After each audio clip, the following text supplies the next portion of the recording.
아버지 하나님 감사합니다. 우리가 하나님 앞에 하나님 말씀 붙잡고 간청하였습니다. 이 기도 제목이 하나님의 필연적인 뜻 안에서 이루어질 수 있도록 도와주시고 하나님 말씀 안에서 결실 맺을 수 있도록 은총 베풀어 주시옵소서. 모든 것들을 주님께 의탁합니다. 예수 그리스도인 받들어 감사하며 기도드렸사옵나이다. 아멘. 다 같이 사도신경으로 우리의 신앙을 고백하겠습니다. 전능하사 천지를 만드신 하나님 아버지를 내가 믿사오며 그 외아들 우리 주 예수 그리스도를 믿사오니 이는 성령으로 잉태하사 동정녀 마리아에게 나시고 본디오 빌라도에게 고난받으사 십자가에 못 박혀 죽으시고 장사한 지 사흘 만에 죽은 자 가운데에서 다시 살아나시며 하늘에 오르사 전능하신 하나님 우편에 앉아 계시다가 저리로서 산 자와 죽은 자를 심판하러 오시니이다. 성령을 믿사오며 거룩한 공예와 성도가 서로 교통하는 것과 죄를 사여 주시는 것과 몸이 다시 사는 것과 영원히 사는 것을 믿사옵나이다. 아멘. 다니엘 6장 24절 말씀입니다. 네, 다니엘 6장 24절입니다. 구약성경 제 성경으로 1244쪽입니다. 구약성경 1244쪽에 있는 다니엘 6장 24절 말씀입니다. 우리 다 찾으셨으면 한 목소리로 합독하겠습니다. 시작. 왕이 말하여 다니엘을 참수한 사람들을 끌어오게 하고 그들을 그들의 처자들과 함께 사자굴에 던져 넣게 하였더니 그들이 굴바닥에 닿기도 전에 사자들이 곧 그들을 움켜서 그 뼈까지도 부서뜨렸더라. 아멘. 기도하시겠습니다. 하나님, 이 시간 간절히 바라고 하는 것은 우리 김미애 권사님과 그의 가족을 위해 기도합니다. 하나님께서 함께 하시고 인도하시사 그의 관절을 지켜주시고 그의 오장육부를 건강하게 만들어 주셔서 건강한 상태에서 하나님의 일을 감당할 수 있도록 은총 내려 주시옵소서. 우리 장로님에게도 함께 하시사 영육의 강건함을 지켜주시고 말씀 안에서 아름답게 합당하게 열매 맺을 수 있도록 축복하여 주시옵소서. 우리 권사님이 기도한 모든 기도 제목들이 하나님 말씀 안에서 아버지 하늘에 상달되기를 소원하오니 주여 긍휼한 은혜를 베풀어 주시사 말씀 안에서 말씀대로 이루어질 수 있도록 은혜 내려 주시옵소서. 하나님, 이 시간 하나님 말씀을 대언하고자 합니다. 잘 전할 수 있도록 도와주시고 고민하고 힘겨워하던 그런 것들을 하나님 말씀 안에서 잘 녹여서 담대하게 전할 수 있도록 은총 베풀어 주시옵소서. 예수 그리스도 이름으로 기도드렸사옵나이다. 아멘. 제가 능력이 부족해서일 수도 있는데 오늘 수요 설교를 한 5시간에서 6시간 정도 준비했습니다. 평상시에는 4시간에서 5시간 정도 준비하는데 오늘은 1시간 정도 더 준비를 많이 했습니다.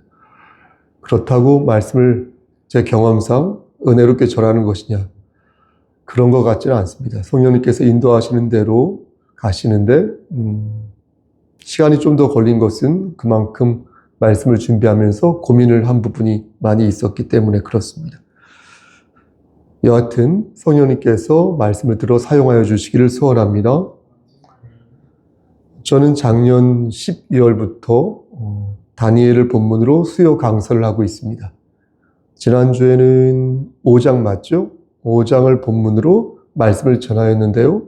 간략하게 말씀을 복기해 보겠습니다. 느부갓네살의 외손주 벨사살 왕, 그 벨사살은 국가가 위기에 빠졌음에도 불구하고 국정을 제대로 수행하지 않았습니다. 허구한 날 술을 퍼마셨으며 심지어 메데 페르시아, 이 국가의 침공을 받아 위태로운 상황에 빠졌을 때도 어떻게 했습니까? 연회를 열었습니다. 방탕하게 놀았습니다. 뿐만 아니라 예루살렘 성전에서 가져온 거룩한 그것들로 술을 마시며 신성모독적인 행동을 하였는데요. 그날 저녁 하나님으로부터 하나의 메시지를 받게 됩니다. 그게 바로 무엇입니까? 메네 메네 데게 우바르신이었습니다. 이 문장이었는데 메네는 아시다시피 숫자를 센다는 뜻이고 데겔은 어떤 양을 잰다는 뜻이고 우바르신은 우 같은 경우 그리고 바르신은 페레스 해가지고 그것을 쪼갠다는 뜻이라 말씀드렸습니다. 그러니까 하나님께서 바벨론이라는 나라를 세워보고 그 무게를 달아보시고 나서 얘네들이 참 문제가 많네 라고 생각하셔서 바벨론을 쪼개어버리겠다 이렇게 경고하셨다는 것입니다. 이렇게 설명한 뒤에 저는 우리의 믿음의 현주소를 돌아보자고 여러분들에게 말씀드렸고요. 지금 우리의 믿음이 쪼개지지 않을 만큼 견고한 것인지 스스로에게 물어보라고 말씀드렸습니다.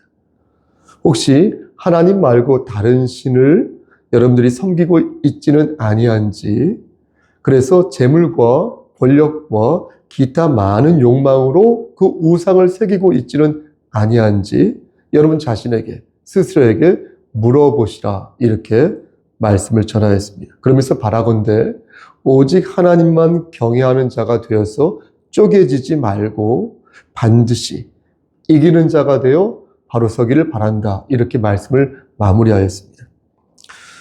그럼 이제 6장 다니엘 6장을 토대로 강설하도록 하겠습니다. 5장의 왕이 누구였습니까? 벨사살이었죠. 이 벨사살이라는 못난 왕이 5장에 나왔다면 오늘 본문 6장에는 우리가 한 절만 읽었지만 다리오라는 왕이 등장합니다. 앞에서 5장 말씀을 복귀할 때 메데 페르시아가 그러니까 바벨론이 메데 페르시아의 침공을 받았는데 그때 벨사살이 연회를 파티를 열고 연시 술을 퍼마셨다고 말씀드렸습니다.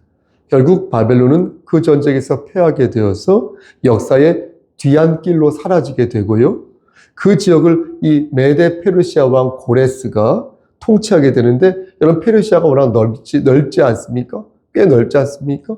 그래서 이 다리오라는 왕을 세워서 이 바벨론 지역을 빼앗은 바벨론 지역을 다스리게 한 것입니다. 그런데 여기에서 한 가지 짚고 가야 할 것은 작은 것인데요. 다리오라는 그 이름 있지 않습니까? 그 왕의 이름이 우리가 알고 있는 그 유명한 다리우스 1세가 아니라는 것입니다. 어떤 분은 아시는 분도 아시겠지만 페르시아의 가장 위대한 왕이 누구냐고 물으면 보통 다리우스 1세라고 말하지 않습니까? 우리가 고구려하면 광개토대왕, 장수왕 이렇게 말하는 것처럼 최대한 영역을 뽑아내는 왕을 우리 위대하다고 보통 말하지 않습니까? 다리우스 1세 때 페르시아의 영토가 어땠냐면 찾아보니까 동쪽으로는 오늘날 파키스탄하고 인도 아시죠? 거기까지 점령하였고요. 서쪽으로는 그리스 아시죠? 이집트 아시죠? 그쪽까지 심지어 에게의 무역항까지 장악했다고 합니다. 남쪽으로는 아라비아 반도와 페르시아의 연안까지 다스렸고요. 그리고 북쪽으로는 중앙아시아까지 장악했다고 합니다. 대단하지 않습니까? 그런데 오늘 성경에 나오는 이 다리오는 우리가 잘 알고 있는 그 다리우스 1세가 아니라는 것입니다. 고레스 대왕 아래에 있던 장군이거나 혹은 어떤 고레스 대왕의 장인이었던 키악사레스 2세라고 보는 것이 옳겠다라는 것입니다. 제가 이 부분을 여러분들에게 강조하는 이유는요. 조금만 확인해도 다니엘 6장에 나오는 다리오가 다리우스 1세가 아니라는 것을 확인할 수 있는데도 불구하고 자꾸만 그렇게 말하는 것을 보면서 그 의도가 아마도 다니엘을 띄우기 위해서 다리오라는 그 왕을 포장하는 것이 아니었을까 싶은 것입니다. 여러분 생각해 보십시오. 다리오를 다리우스 1세로 치게 되면 세계사적으로부터 더 스케일이 커지지 않겠습니까? 그렇죠? 그러면 다니엘이 어떻습니까? 동반 상승할 것이기 때문에 자꾸 그렇게 보려 하는 것이 아닐까 싶은 것입니다. 제가 지금 여러분들에게 강조하는 것은 무엇이냐면 성경의 초점, 성경의 핵심, 성경의 논점은 하나님에게 그 초점을 두어야 하는 것이지 인간에게 두어서는 그것이 은혜가 된다 하더라도 아니 된다는 것입니다. 이것은 비단 다리오뿐만 아니라 다니엘도 마찬가지예요.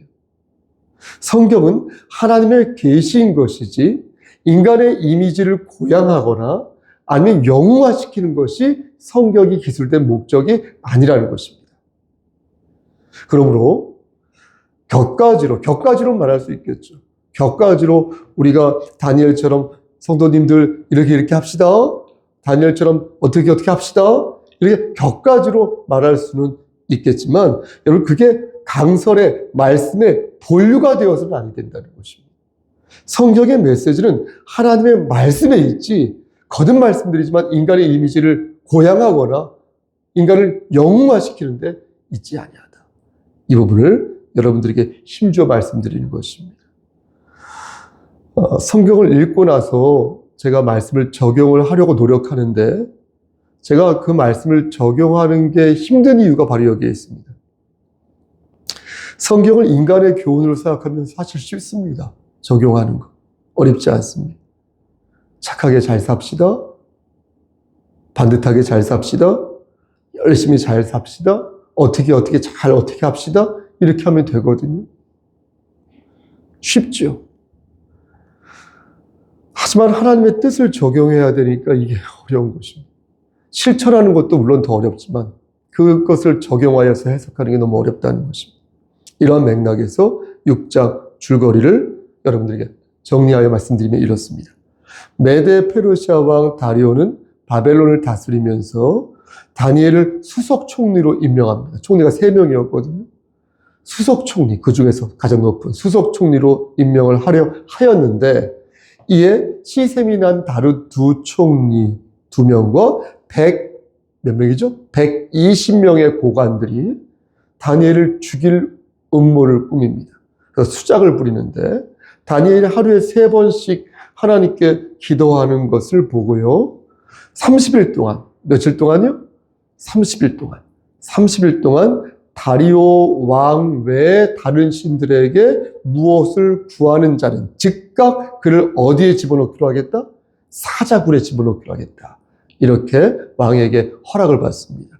이들은 확실하게 다니엘을 죽이기 위해서 왕에게 이것을 규례로 만들어가지고 조인을 딱 찍고서 그것을 다시 고치지 못하게 하였는데 이는 아무리 왕이 만든 규례라 하여도 왕 스스로의 그 위엄을 지키기 위해서 왕조차도 그 규례를 바꿀 수 없게 하겠다라는 의도였던 것입니다. 다니엘이 이 사실을 몰랐겠습니까, 여러분? 다니엘이 이 사실을 몰랐을 리가 없습니다. 하지만 다니엘은 하루에 3번 하는 기도를 멈추지 않았습니다. 그들의 수작과 그들의 의도를 알고 있었는데 기도를 멈추지 않았다고요.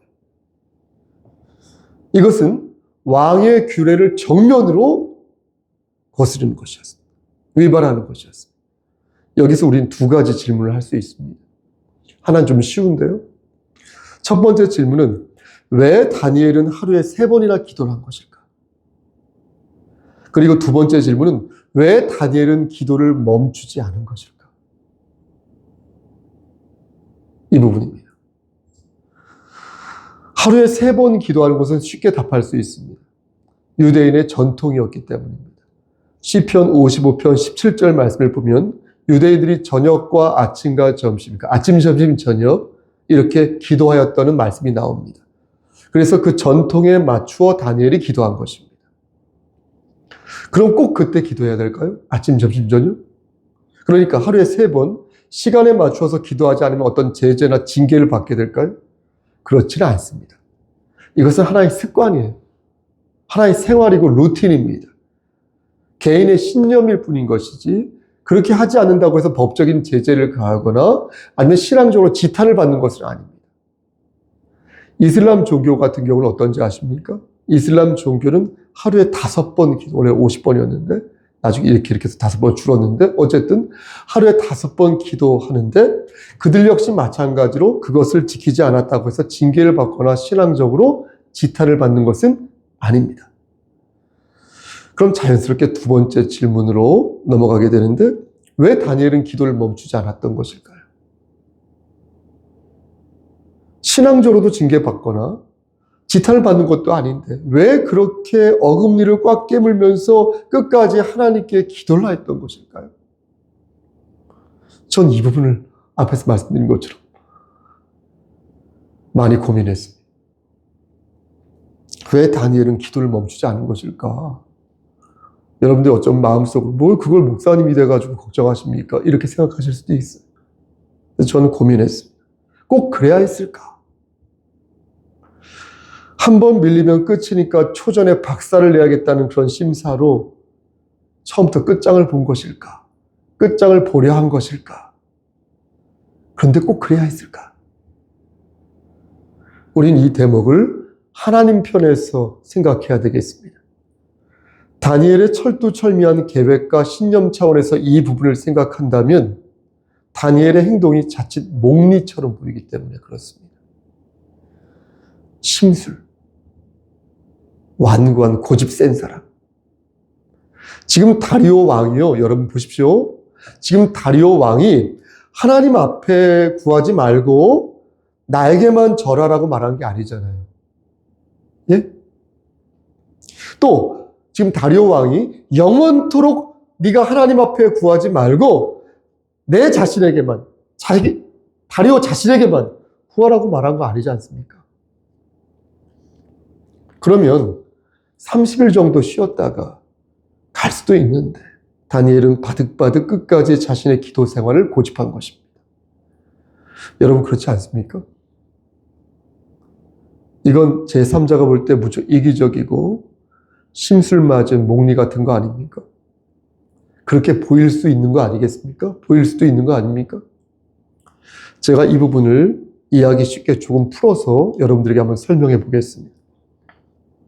만약 회사 사장님이 딱 30일만 주일에 교회 가지 말고 회사에 나와서 일해달라고 강요든 부탁이든 하였습니다. 그렇게 생각해 보십시오. 아니면 남편이나 아내가 딱 30일만 교회에 가지 말고 여행을 가자고 말하였습니다. 그게 억압이든 부탁이든 간에 그렇게 하지 않으면 자신에게 마이너스가 되는 그런 상황이라고 할 때, 그렇게 가정할 때, 여러분, 그때 여러분들이 교회 담임 목사라면 어떻게 하시겠습니까? 뭐라고 말하시겠습니까? 그의 목숨을 위해서, 혹은 그의 경제적인 손실을 막기 위해서, 혹은 그의 가족의 평화를 위해서 잠시 교회를 쉬라고 말하겠습니까? 그러지 않으시겠습니까? 만약 그것이 아침 예배이고 매일 하는 기도라면 남들이 보지 못하도록 숨어서 지혜롭게 드리라고 말하거나 아침 예배 좀 쉬라고 말하거나 아니면 기도할 때 소리 내지 말고 마음으로 기도하지. 마음으로, 속으로, 마음으로 이렇게 말하지 않겠습니까? 헌상도 마찬가지.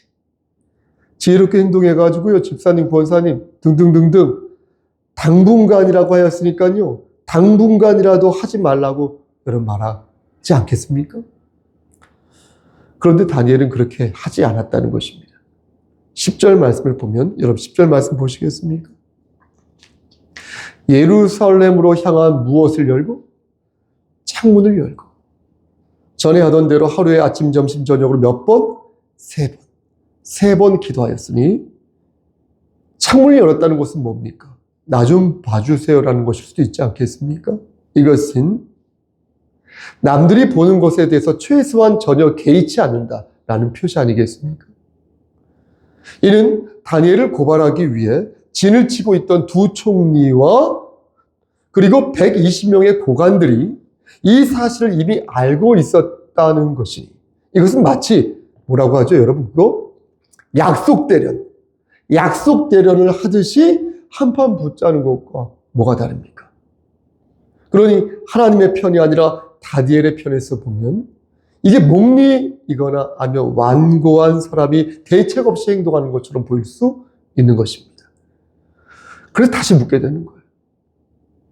하루에 3번 기도하는 것은 유대인의 전통이라고 하니까 왜 그런지 알겠는데 왜 다니엘은 끝까지 기도하는 것을 고수한 것일까 묻게 되는 것입니다. 그러니까 더 큰 대의를 위해서 잠시 소나기를 피할 수 있는 거 아니었을까 묻게 되는 것입니다. 여러분들은 왜 다니엘의 기도를 멈추지 않았다고 생각하십니까?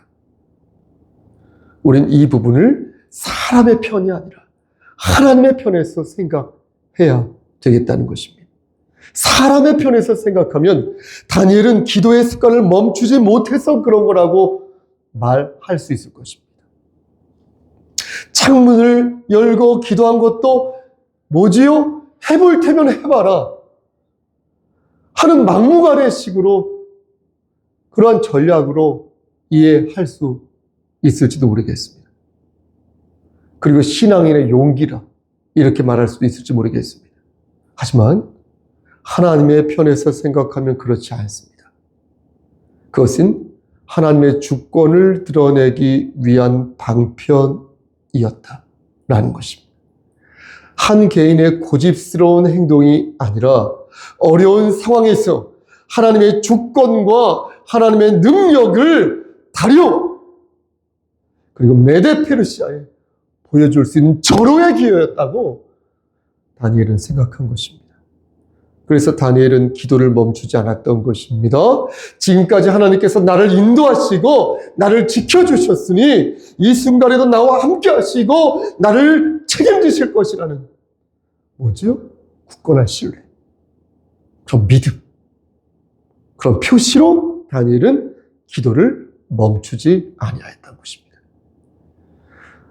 자, 그렇다면 이 말씀을 우리는 어떻게 우리의 삶에 적용해야 할까요?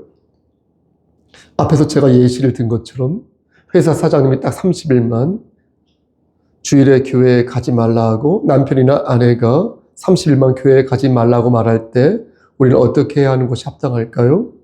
다니엘은 죽으면 죽겠다라는 각오로 하나님의 주권을 믿고 이번 기회가 하나님의 능력을 보여줄 수 있는 절호의 기회라고 생각했는데 우리는 어떤 식으로 하나님의 주권을 받드는 선택을 할 수 있을까요? 결과적으로 다니엘은 여러분 보십시오. 아무런 해도 입지 않았습니다. 사자굴에서 살아남았고요. 살아왔고요. 이로써 왕의 신임도 얻게 되었습니다. 뿐만 아니라 다니엘을 참소한 사람들 모두 그들의 처자와 함께 아내와 자식들과 함께 사자굴에 던져져서 사자밥이 되었습니다. 뼈까지 씹어먹게 사자밥이 되었습니다. 그렇게 해피 엔딩을 맞이하게 되었습니다. 그럼 우리도 그렇게 될까요? 그럴 것 같지 않습니다. 그럼 우리는 어떻게 해야 할까요? 하나님이 지금까지 나와 함께 하셨으므로 용기를 가지고 포탄이 쏟아지는 그곳으로 전장으로 뛰어들어가서 하나님의 말씀을 우린 전해야 할까요? 하나님이 지금까지 나와 함께 하셨으므로 주일 성수에 방해되고 기도 생활에 방해되는 회사나 가정은 모두 때려치고 혹은 이혼도 불사하고 오롯이 예배당에 남아서 극단적인 말씀일 수 있겠으나 예배당에 나와 기도하고 예배해야 할까요? 만약 다니엘이 우리에게 주는 교훈이라고 말한다면 우리는 그렇게 해야 할 것입니다. 다니엘은 우리의 귀에 대고 나처럼 해봐 성목사. 그러면 너도 사자굴에서 사자밥이 되지 않을 수 있을 거야 라고 말할지 모르겠습니다. 그러나 하나님이 우리에게 주시는 교훈을 생각하면 우리는 오늘 말씀을 문자 그대로 이해하지 않고 그 말씀 속에 들어가 있는 하나님의 음성을 들어야 할 것입니다. 그러므로 중요한 것은 이게 중요한데요. 그러므로 중요한 것은 나의 확신이 아니라 나의 신념이 아니라 하나님의 인도하심이 되겠습니다. 나를 믿고 가는 것이 아니라 내 신념과 경험을 믿고 가는 것이 아니라 내 지식과 스펙을 믿고 가는 것이 아니라 하나님의 인도하심을 믿고 가는 것이다. 여러분, 우리는 어떤 판단이 하나님의 뜻에 맞는 것인지 고민할 때가 정말 많습니다. 하루에도 12번씩. 사자굴에 들어가야 할지 사자굴에 들어가지 말아야 할지 어떤 판단이 하나님의 영광을 위해 좋은 판단인 것인지 정말로 고심할 때가 많습니다. 최근 어떤 집사님이 가정의 평화를 위해서 우리 교회를 떠나게 되었습니다. 저는 그 집사님과 이런저런 얘기를 나누면서 머릿속으로 그때부터 다니엘의 사자굴을 생각했습니다. 그리고 집사님의 그 결단이 사자굴을 피해가는 현실적인 지혜라고 생각했습니다. 이른바 불필요한 자극을 최대한 줄이고 지혜롭게 우회하는 것이 가정의 평화와 하나님의 영광을 위해 필요하다고 생각했습니다.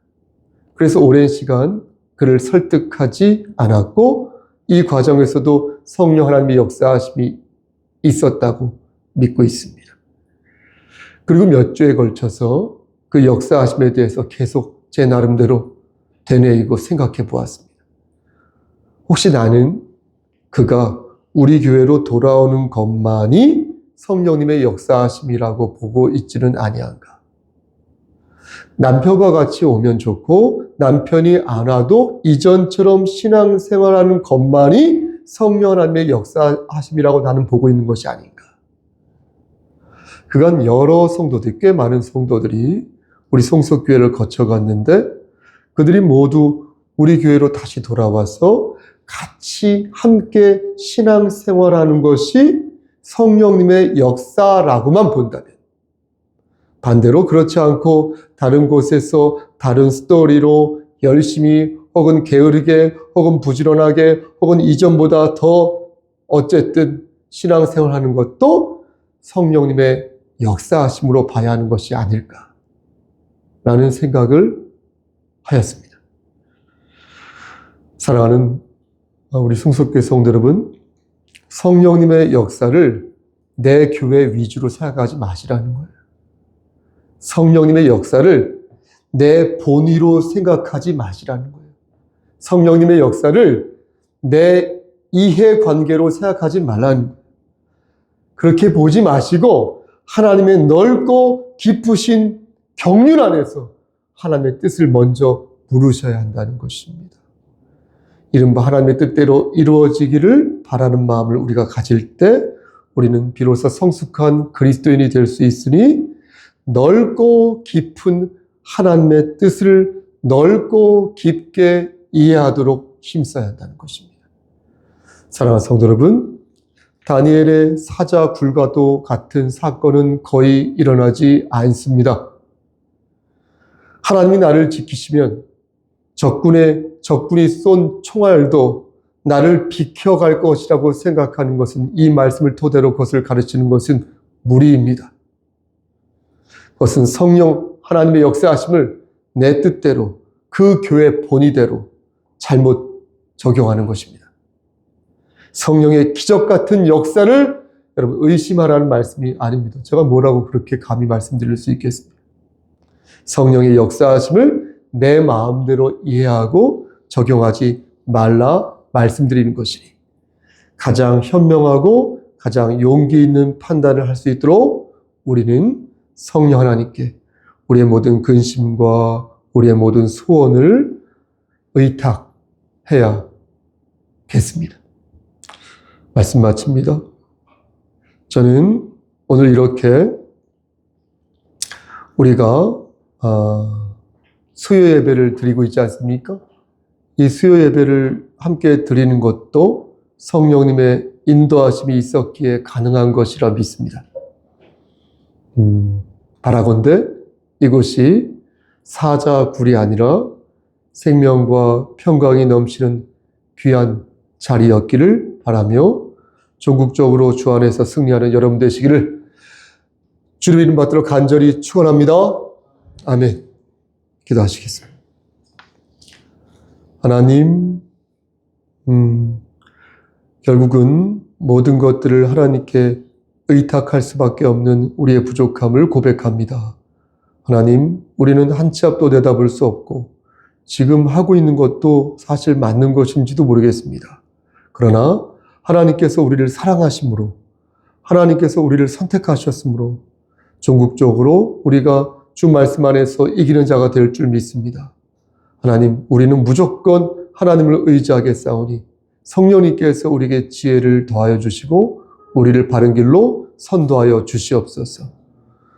이제는 우리를 죄에서 구속하여 주신 우리 구주 예수 그리스도의 은혜와 아버지 하나님의 만극하신 그 사랑하심과 성령 하나님의 교통하시고 인도하시는 모든 역사하심이 하나님 말씀 안에서 전적으로 하나님께 모든 것들을 의탁하고 나아가기를 소원하는 여기 모인 성도와 그들의 가정과 이 재단과 이 나라 위에 하나님의 사랑하심이 세세토록 함께 계실지어다. 아멘.